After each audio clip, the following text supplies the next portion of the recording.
อะแฮมอันนี้หาสิมาตึกปลาตอนเช้าเนาะบ่จักว่ามันสิได้หรือบ่ได้เนาะมาลุ้นกันเนาะเพราะว่าในน้องค่อยมันก็พอมีอยู่ปลาเนาะเดี๋ยวหาสิมาลุ้นกันเนาะว่าสิได้หรือบ่ได้เนาะเสียดายมันบ่มีคนจับกล้องให้หนนะมันก็เลยแบบนี้หนนะลุยเนาะส่วงบ่ถือ ก็เอาไปอีกบ้านหนึงเนาะพอดีวิดีโอจบมันจึงได้อีกป่าเนาะเดี๋ยวสิเอามาตัดใส่ก็เฮาก็สิไปลุ้นกันดีเนาะว่าสิได้หรือบ่ได้เนาะไปจักหน่อยเนาะพอดีสิไปตึกนะฮันจักหน่อยเนาะ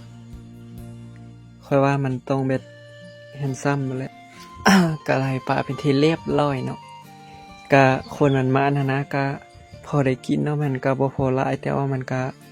พอกินเช้าหั่นนะก็ข้าวมากก็คือตึกปลาเนาะ